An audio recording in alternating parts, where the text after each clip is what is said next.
उपस्थित जिन धर्म प्रेमी भव्य जीव अनादिकाल से यह जीव इस संसार में अनेक प्रकार के कार्यभारों को अपने कंधे पर लेकर अपनी जिम्मेदारी के साथ पूर्णत्व को प्राप्त कर रहा है। लेकिन सोचने वाली बात है, जो कार्य जिस पद के योग्य न हो उसे उस पद में करना आडंबर है। जो सत्य है उसे सत्य न रहने देना, दिखावा करना और दिखावे में लग जाना, ये आडंबर कहलाता है। जब तक यह मनुष्य आडंबर से रहित नहीं होता तब तक वह पाप कर्मों से मुक्त नहीं होता, और जब तक पाप कर्म से मुक्त नहीं होता तब तक आत्मा को परमात्मा बनाने में वह सफल नहीं होता। हम मंदिरों में आते हैं, पूजा करते हैं, अर्चना करते हैं, पाठ बोलते हैं, ये आडंबर नहीं कहलाता।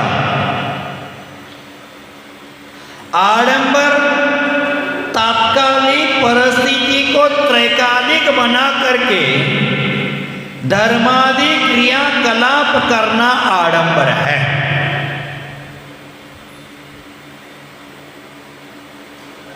पूजा अर्चना हम त्रैकालिक करें, हमारे जीवन में उसका हर समय हर क्षण आचरण करें तो वह आडंबर नहीं है। लेकिन जो क्रिया हम दिखावे के लिए कर रहे हैं उसको आडंबर कहा जाता है। हमारे आत्म कल्याण के हेतु, कर्म की निर्जरा हेतु हम पूजा अर्चना करें तो वह आडंबर नहीं है, वह तो धर्म रूप क्रिया है, परिणामों की विशुद्धि में कारण बनेगी। लेकिन सांसारिक वस्तुओं की प्राप्ति हेतु हम पूजा अर्चना करेंगे, अंतरंग में उस प्रकार के परिणाम नहीं बनाते हुए मात्र बाह्य क्रियाकांड में उलझे रहेंगे तो वह क्रिया हमारी आडंबर बन जाती है। भव्य बंधु, आचार्य महाराज जी ने कहा है कि तात्कालिक क्रिया को त्रैकालिक मान लेना आडंबर है। तात्कालिक परिस्थिति को त्रैकालिक बनाकर धर्मादि क्रिया करना, धर्मादि क्रियाकलाप करना है, वह आडंबर है। हमारे इंद्रियों की जो प्रवृत्ति है वह प्रवृत्ति स्वाभाविक प्रकृति है। उस स्वाभाविक प्रकृति को बाहर की ओर जो जा रही है उसको आडंबर कहा है। और इंद्रिय विषयों की स्वाभाविक प्रवृत्ति जो बाहर की ओर जा रही है उसे रोकने में असक्त होना, उसे रोकने में सफल होना, यही तो संवर है। आचार्य महाराज कहते हैं कि हमारे जीवन में संवर करना चाहिए। देख लेना, आपके घर में नल है, नल का पानी बह सकता है, बहा सकते हैं, और चाहे तो नल को बंद करके नल के पानी को रोक भी सकते हैं। उसी प्रकार हमारी इंद्रिय विषयों की प्रवृत्ति बाहर की ओर जा रही है, उसको हम बंद करके अंतर्मुख भी कर सकते हैं। पंखा चल रहा है, वहां कोई व्यक्ति नहीं है, तो पंखा बंद करके हम बिजली की खपत कम कर सकते हैं। और फालतू में पंखा चलेगा तो हमारे बिजली की खपत बढ़ रही है। हमारे जीवन में नल का पानी फालतू जाता है तो हमारी सोच, हमारी बुद्धि, हमारी प्रज्ञा काम करती है और हम नल बंद करते हैं और बोलते फालतू में पानी मत बहा देना, फालतू में पंखा मत चला देना, फालतू में बिजली मत चला देना। यह हमारी सोच है, लेकिन फालतू में जीवन इंद्रिय विषयों में जा रहा है, उसको रोकने का आज तक प्रयास हमारा नहीं हुआ है। भव्य बंधुओं, नल के पानी को बंद करके उसको रोक भी सकते हैं और नल खुला छोड़ के पानी को बहा भी सकते हैं। उसी प्रकार हमारी आत्मा की जो शक्ति है, उस शक्ति को मनुष्य चाहे तो उस शक्ति को बाहर की ओर ले जा सकता है और चाहे तो उस शक्ति को बचा करके ऊर्ध्वारोहण करके आत्मा को परमात्मा बना सकता है अथवा परमात्मा पद को प्राप्त हो सकता है। तो हमारी शक्ति को अंतर्मुख करना ये ऊर्ध्वारोहण करने का पहला सोपान है, आत्म उत्थान का मार्ग है। हमें आत्म उत्थान की ओर जाना चाहिए। जैसे छिद्र युक्त नौका है और छिद्र युक्त नौका में जब पानी आता है तो नौका उस नदी में डूबने में समय नहीं लगता है।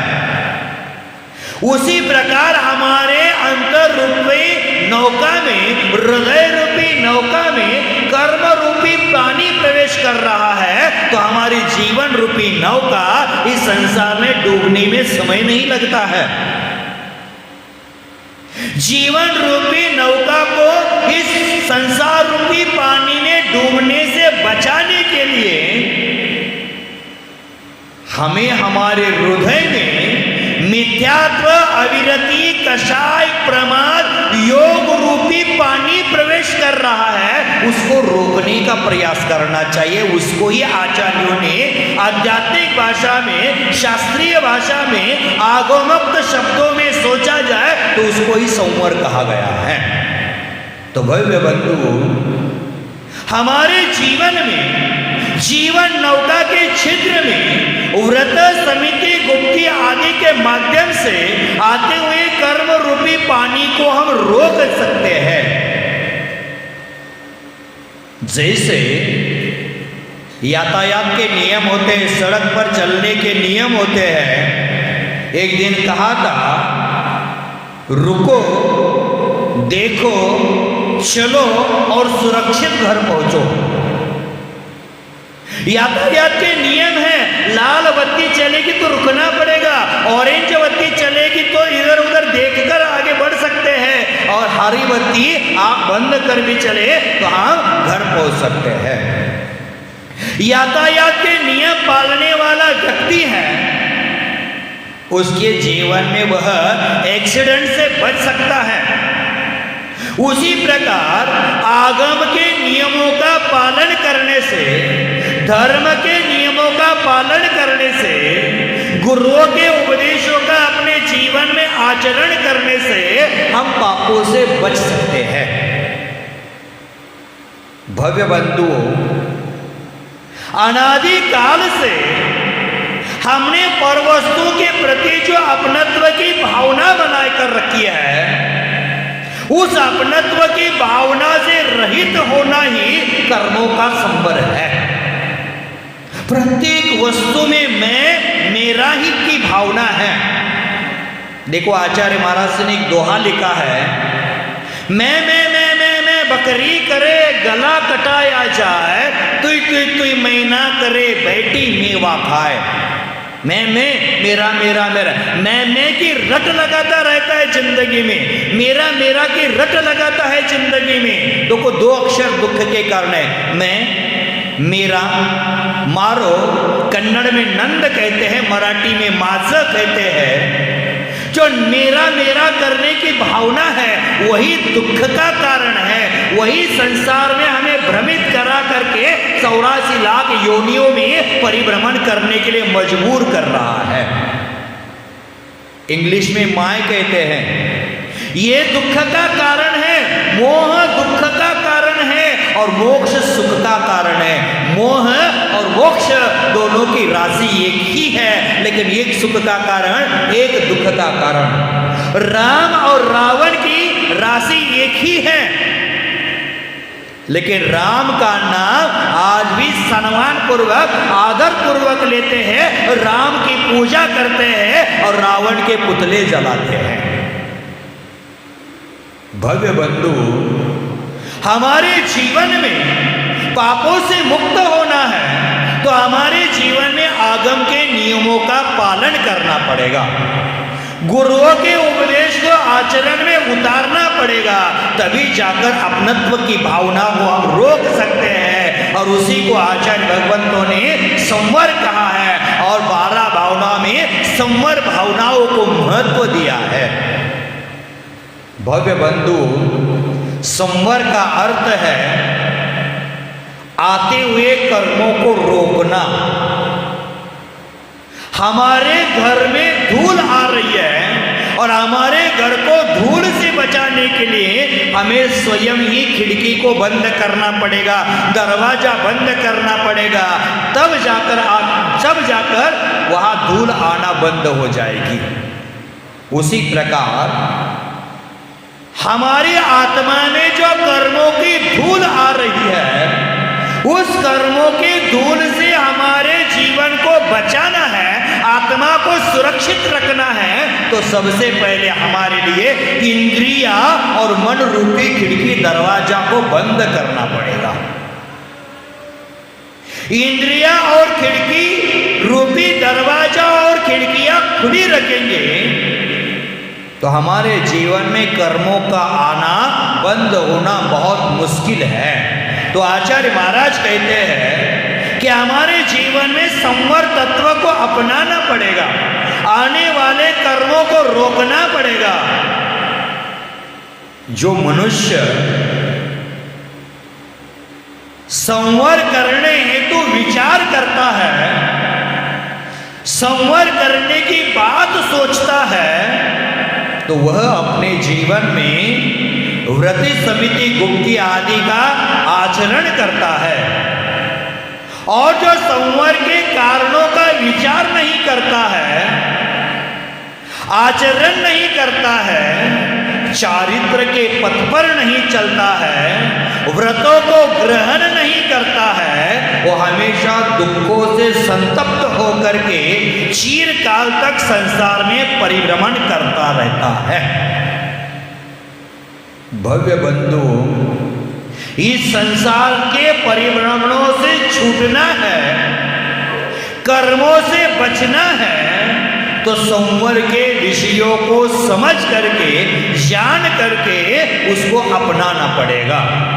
भव्य बंधु, जो साधक है वो विषयों से विरक्त होकर के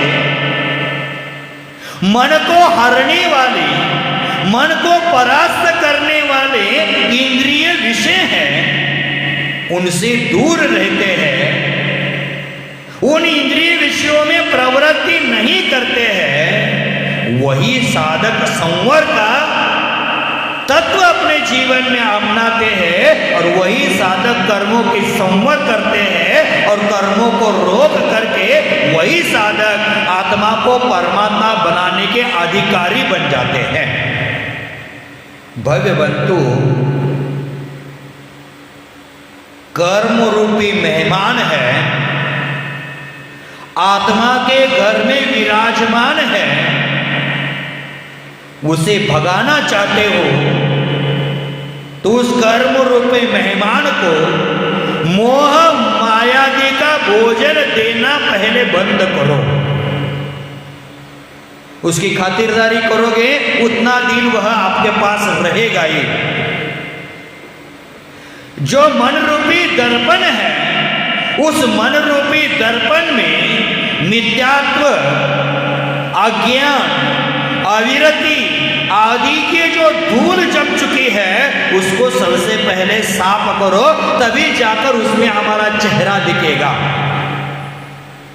मन रूपी आंगन में जो कषायों का कचरा भरा है उसे ध्यान के झाड़ू के माध्यम से साफ करो, ताकि संवर किया हुआ है वही कर्मों की निर्जरा भी कर सके। हमारे जीवन में हम धर्म की साधना करते हैं, वह धर्म साधना गज स्नानवत है, बच्चों के स्नानवत है। बच्चा को हम नहलाते हैं और नहलाने के उपरांत तो खेलकूद करता है और पुनः 10-5 मिनट में पुनः अपना शरीर गंदा कर लेता है।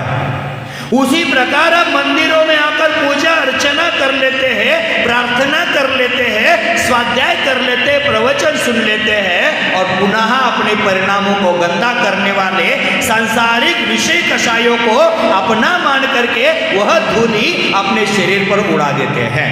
जैसे हाथी की भी यही स्थिति है, कितना भी उसको मानस सरोवर में नहला दो, लेकिन हाथी जब सरोवर के बाहर आएगा तो अपने सुंड के माध्यम से धूली अपने शरीर पर उड़ा देगा। उसी प्रकार हमारी स्थिति हो गई है। यह प्रवचन के माध्यम से विशुद्ध परिणामों के जल से हम अपने आत्मा को प्रक्षालित करते हैं, पवित्र करने का प्रयास करते हैं और पुनः यहां से बाहर जाकर वही अशुभ प्रवृत्ति करके अशुभ विचारधाराओं के माध्यम से पुनः अपने आत्मा में कषायों का प्रवेश करा करके हमारे आत्म परिणामों को हम मलिन करते हैं। तो भव्य बंधुओं, हमारे जीवन में जो परमात्मा की आराधना है, वो परमात्मा की आराधना करने के उपरांत पुनः संसारिक क्रिया में फंस करके जो हम स्वयं को मलिन बना रहे हैं उसको पहले रोके।